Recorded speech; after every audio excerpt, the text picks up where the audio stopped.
할렐루야. 8월 11일 수요일입니다. 사사기 4장 11절부터 24절까지 말씀을 읽고 은혜 나누도록 하겠습니다. 모세의 장인 호밥의 자손 중에 겐 사람 헤벨이 떠나 게데스에 가까운 사안님 상수리 나무 곁에 이르러 장막을 쳤더라. 아비노함의 아들 바락이 다볼산에 오른 것을 사람들이 시스라에게 알림해 시스라가 모든 병거 곧 철병거 900대와 자기와 함께 있는 모든 백성을 하소렛 학고임에서부터 기손강으로 모은지라. 드보라가 바락에게 이르되 일어나라. 이는 여호와께서 시스라를 네 손에 넘겨주신 날이라. 여호와께서 너와 앞서 나가지 아니하시느냐 하는지라. 이에 바락이 10,000명을 거느리고 다볼산에서 내려가니 여호와께서 바락 앞에서 시스라와 그의 모든 병거와 그의 온 군대를 칼날로 혼란에 빠지게 하심에 시스라가 병거에서 내려 걸어서 도망한지라. 바락이 그의 병거들과 군대를 추격하여 하소렛 학고임에 이르니 시스라의 온 군대가 다 칼에 엎드러졌고 한 사람도 남은 자가 없었더라.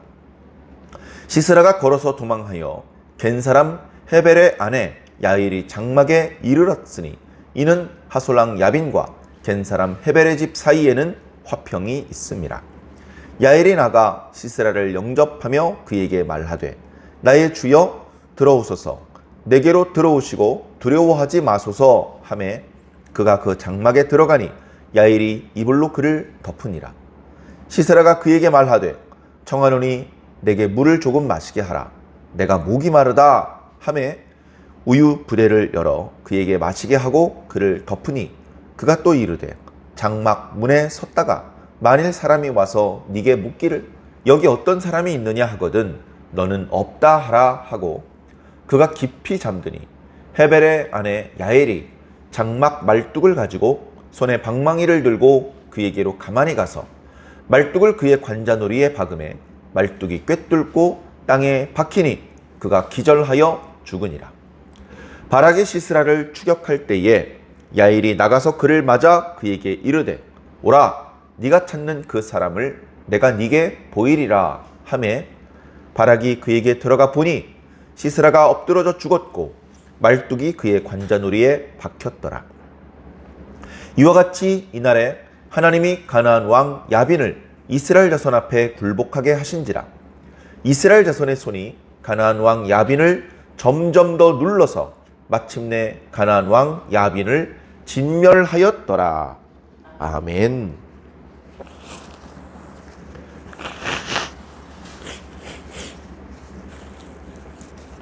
바락이 하나님의 여선지자 드보라 그리고 하나님께서 세우신 여자 사사죠. 그 드보라를 통할 하나님의 명령을 듣고도 즉각적으로 순종하지 않고 다소 머뭇거리는 그런 모습을 보이므로 내가 너와 반드시 함께 갈 것이다. 그러나 너는 이 일로 영광을 얻지 못할 것이다 라고 하는 말을 들으면서 어쩌면 이 바락의 이야기는 다소 불안하게 출발을 했습니다. 그러나 오늘 말씀을 보니 결과적으로 이스라엘이 자신을 괴롭히는 가나안 왕 야빈의 손에서 구원을 받았습니다. 바락이 진두지휘를 한 전투였지만 결국 그 전투는 하나님께서 주도하신 전투였고 그 결과 그동안 20년 동안 압도적으로 우위에 서서 이스라엘 백성들을 압박하던 가나안 왕과 그의 군대 장관 시스라와 그의 백성과 모든 군대는 이제 완전히 진멸되고 다시는 이스라엘 사람들을 괴롭힐 수 없도록 하나님께서 이스라엘 사람들에게 평화를 회복해 주신 그런 이야기로 잘 마무리가 되었습니다. 전체적으로 해피엔딩이죠. 좋게 끝났습니다. 물론 그 과정에서 바락은 아무리 생각해도 영광을 얻지 못한 것 같습니다. 그 부분은 말씀 뒷부분에 다시 한번 말씀을 전해드리도록 하겠습니다. 오늘 말씀을 보면 첫 구절에 모세의 장인 호밥의 이야기가 나옵니다. 우리가 모세오경을 묵상하면서 모세의 장인의 이름을 이드로라라고 알고 있습니다. 그래서 이드로가 미디안 족속이었고, 그리고 미디안의 제사장이었다, 이렇게 표현을 하고 있는데요. 그런데 말씀을 자세히 보면 오리지널 미디안 족속은 아니었던 것 같고요. 미디안 사람들의 땅에 살고 있었던 겐 족속이다, 이렇게 표현이 되고 있습니다. 겐 족속은 어떻게 보면 성경에서는 그렇게 주목을 받던 그런 민족은 아닙니다만, 그러나 결과적으로 겐 족속은 하나님의 도구로 쓰임받은 족속이었고, 결국 하나님의 백성에 합류하는 그런 모습을 보이게 됩니다. 이 겐 족속에 대해서는 사사기 1장에서도 나타나고 있는데요. 하나님의 백성들이 여호수아가 죽은 이후에 기도하고, 누가 먼저 올라가서 저 가나안 사람들과 싸워야 되겠습니까? 라고 기도했을 때 하나님께서 유다가 먼저 올라가라 라고 말씀을 하셨죠. 그래서 유다가 용맹하게 가나안 사람들을 물리치고 분배받았던 땅을 차지하게 되었습니다. 그때 바로 이 겐 족속이 이스라엘 사람들이 시내산에서 가나안으로 행군을 할 때 그들도 따라서 가나안을 향해 왔었는데, 그 겐 족속이 유다 지파 사람들이 차지한 땅 남쪽, 유다 남방에 자리를 잡게 되었던 것이죠. 그런데 오늘 말씀에 나타나고 있는 헤벨이라고 하는 사람은 자기 동족이 자리 잡고 있는 유다 남방이 아니고, 거기서부터 이동해서 자기 혼자 이제 가나안 땅 북쪽에 납달리 지파 땅 게데스에 이렇게 자리를 잡게 됩니다. 그것은 이제 왜 그렇게 했는지까지는 그 설명이 없습니다만, 결과적으로 그렇게 된 것이죠. 그래서 이번에도 이스라엘 사람들 땅 한 복판 노른다 땅을 차지한 것이 아니고, 이제 납달리 지파 사람들의 땅에 경계 부분에 이렇게 자리를 잡고 살았던 것 같습니다. 그리고 다른 이스라엘 사람들과 달리 아직도 겐 족속들은 판자 또는 돌로 만든 그런 집에 거주하기보다 장막에 거주를 했던 것 같습니다. 유목을 하면서. 그래서 얼른 보아도 이스라엘 사람들과는 그 거주 문화나 옷차림이나 말투나 이런 것들이 좀 차이가 났기 때문에 나중에 보면 시스라가 안심하고, 이 집은 이스라엘 사람들의 집이 아니구나 하면서 그 집으로 피신해서 들어갔던 이제 그런 모습들이 뒤에 나타납니다. 오늘 말씀에 보면 결국은 바로 이 헤벨의 아내의 손에 의해서 이 전투의 향방이 갈리워집니다. 다시 말해 가나안 왕 야빈이 철석같이 믿고 있던 군대 장관 시스라가 어이없이 죽임을 당함으로 해서 가나안의 군대는 다시 재결합하기 어려웠고 재기할 수 없는 지경에 빠졌고, 결국 가나안 사람들은 진멸되고 말았던 것이죠. 자, 그 이야기를 하기 위해서 오늘 말씀 첫 구절에 약간 생뚱맞은 것 같지만 이 겐 족속의 이야기가 나타나고 있습니다. 호밥이라고 하는 다소 생소한 이름을 모세의 장인이라고 소개를 했는데요. 원어는 장인이 아니고 처남이란 뜻도 있습니다. 결국은 이제 겐 족속이란 것이 중요하죠. 자, 그렇게 겐 족속이 거기 있었는데, 이어지는 12절에 보니까 이제 사사 드보라의 명에 따라서 납달리와 그 스불론 사람들을 10,000명을 모아가지고 다볼산에 이제 진을 칩니다. 이제 상황을 보는 거죠. 적들이 어디 있는지도 봐야 되고 전투를 개시해야 되는 그 시기를 잘 이렇게 점검을 하는 겁니다. 그런데 어쩌면 이때도 바락이 하나님께서 본래 의도하신 대로 시스라가 모든 병사들을 이끌고 그 기손강에 모여있는 것을 알면서도 서둘러서 진격하지 않았던 것 같습니다. 그래 옆에 있던 드보라가 소리를 치는 것이죠. 바락, 지금 빨리 진격하지 않고 무엇하는 것입니까? 오늘은 하나님께서 저 가나안 사람들을 당신의 손에 붙이는 날입니다. 보십시오. 당신이 가지 않으니까 하나님이 먼저 가셔서 싸우고 있지 않습니까? 라고 그렇게 이야기를 했습니다.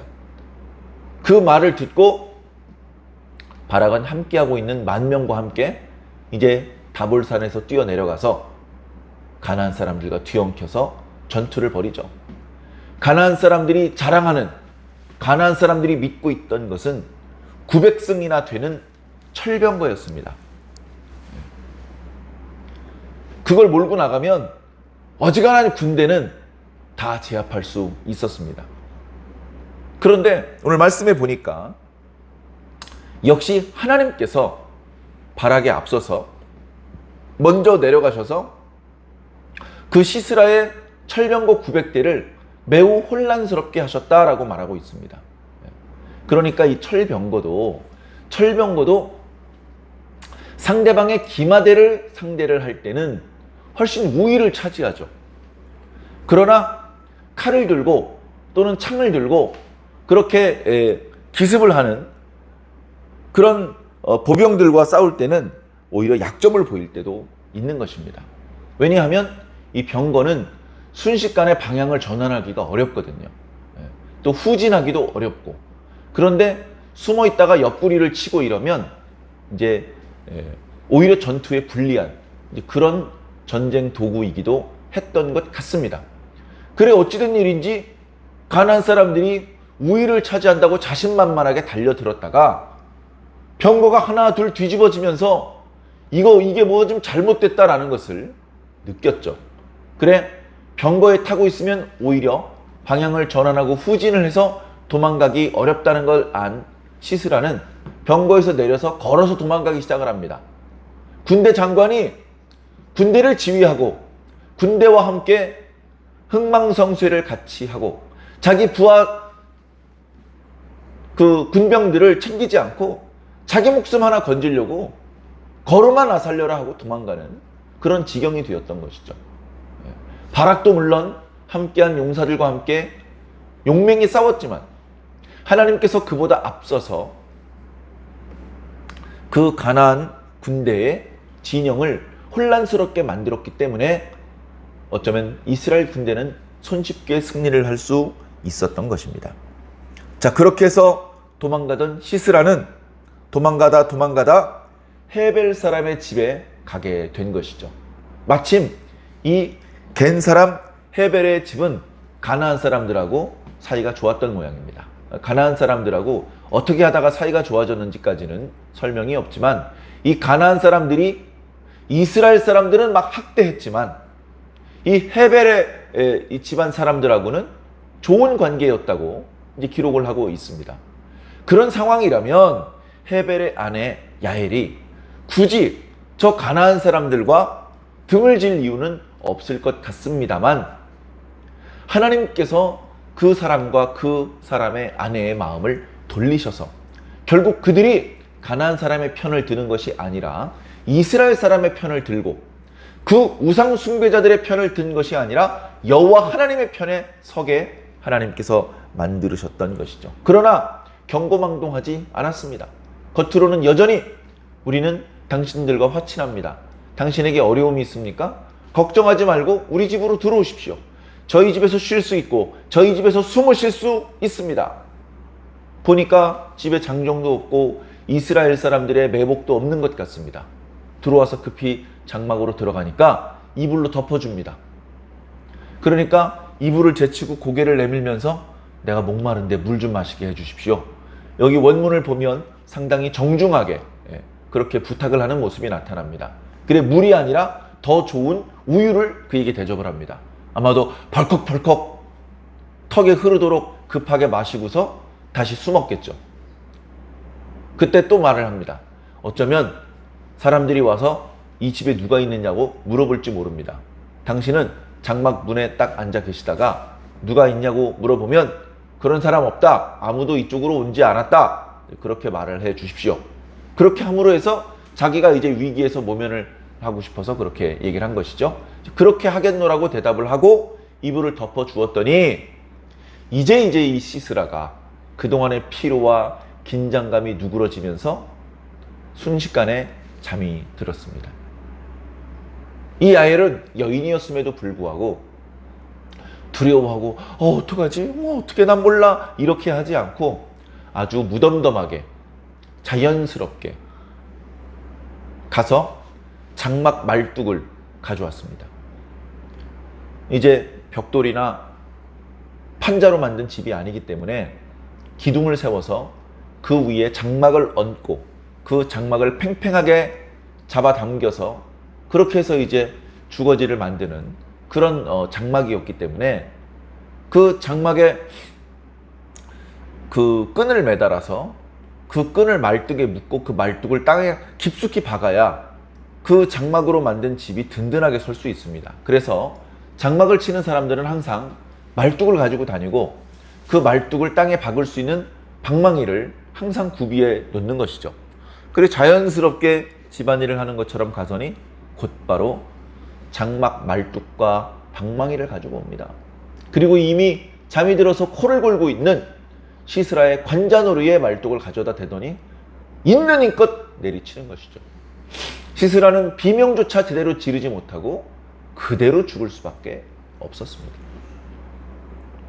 그렇게 하고 잠시 후에 바락과 그의 군대가 이제 가나안 군대를 추격해서 그 사람들의 본거지인 하루셋 학고임까지 가서 모든 군대를 이제 진멸을 하는 과정에 있죠. 근데 이 적군들을 거의 다 소탕을 했는데 적군의 장수가 보이질 않습니다.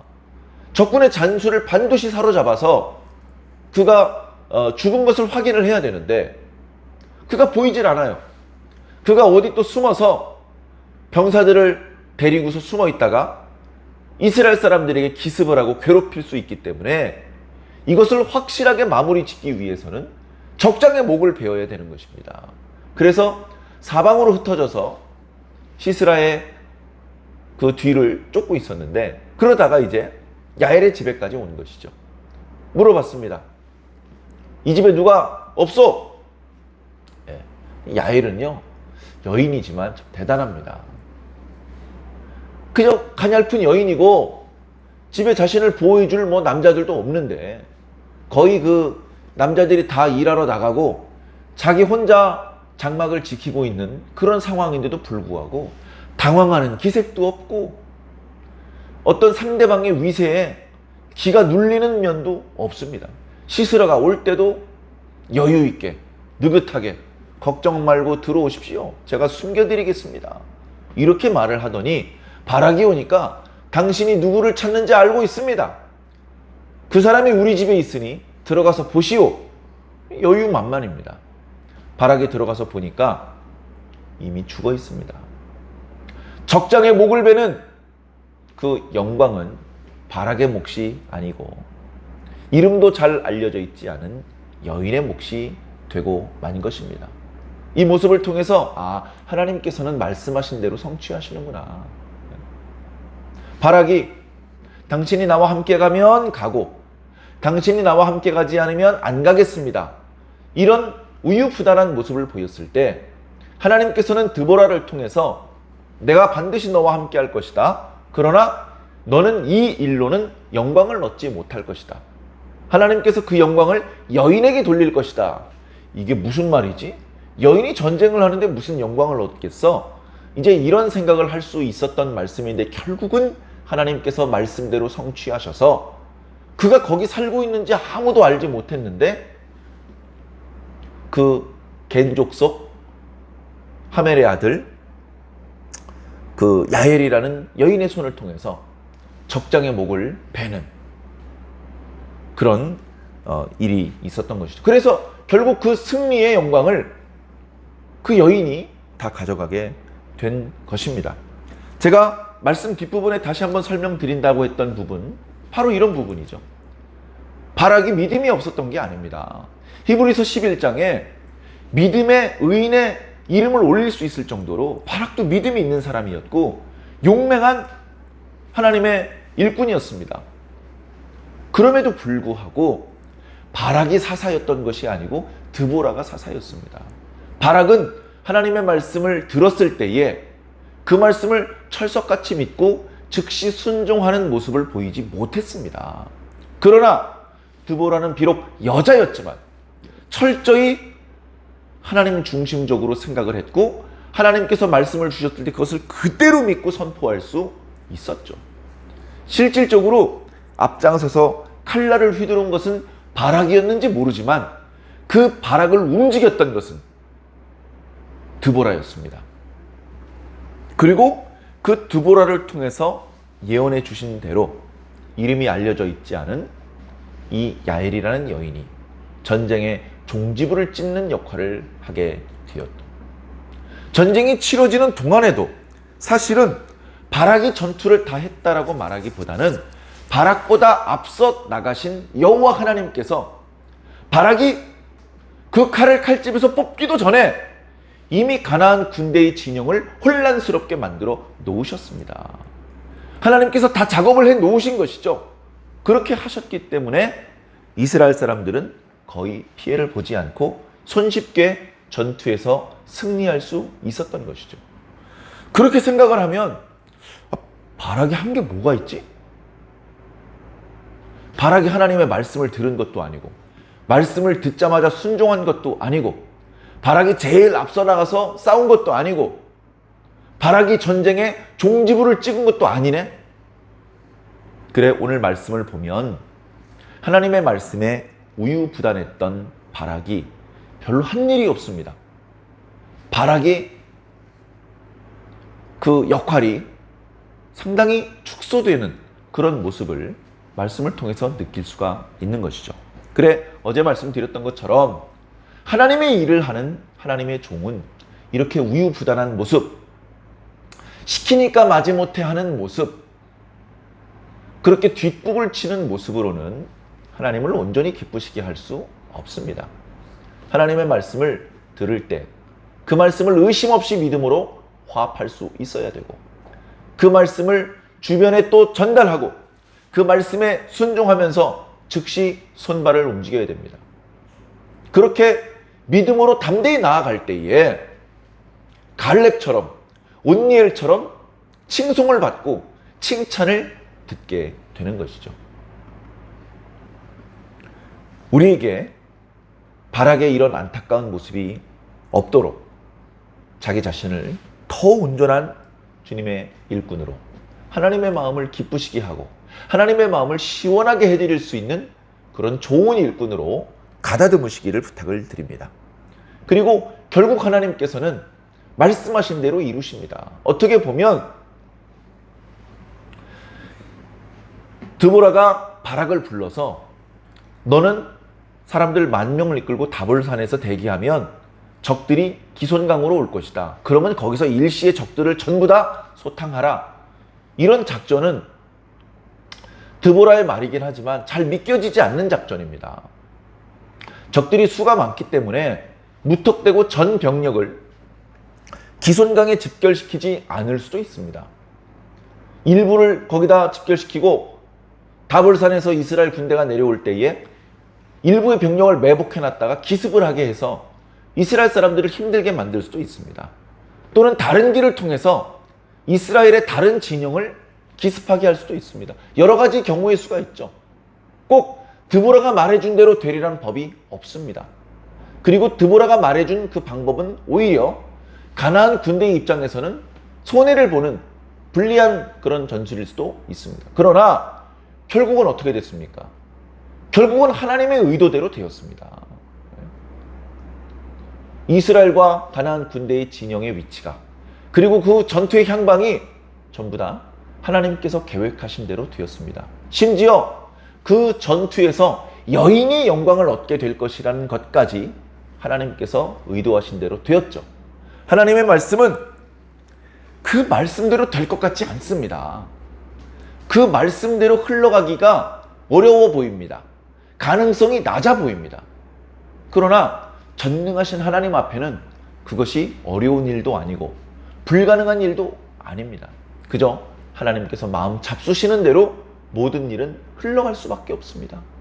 그러하다는 것을 우리가 말씀을 통해 깨닫는다면 오늘 우리들 앞에 닥쳐있는 고난 앞에 우리는 크게 당황할 필요가 없습니다. 도무지 해결되지 않을 것 같은 답답한 상황 속에 있다 하더라도 하나님의 입장에서는 이것을 해결하는 것이 어려운 일도 아니고 불가능한 일은 더더군다나 아니라는 것을 우리가 알 수 있기 때문에 우리는 그저 하나님의 얼굴을 바라보고 하나님께 도움을 청하고 하나님께서 말씀하시면 아멘 믿습니다 하고 달려나가면 되는 것이죠. 하나님께서는 우리의 등을 떠미시고 우리의 등 뒤에 안전한 곳에 숨어 계신 분이 아닙니다. 하나님께서는 우리보다도 앞장서서 그 문제의 현장에 뛰어 들어가시는 분입니다.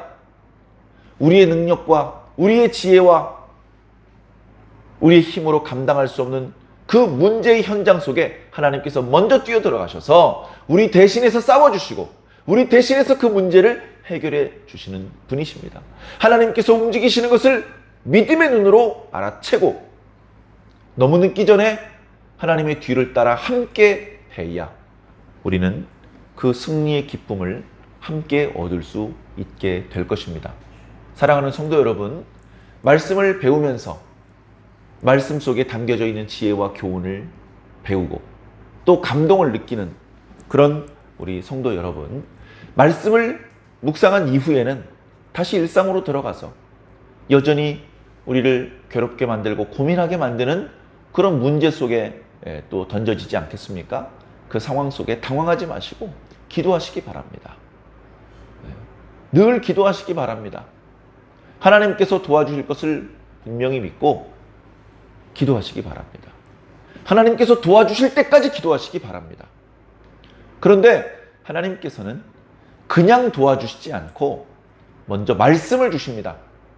말씀을 통해서 하나님께서 어떻게 도와주실 것인지에 대하여 미리 느낄 수 있게 해주십니다.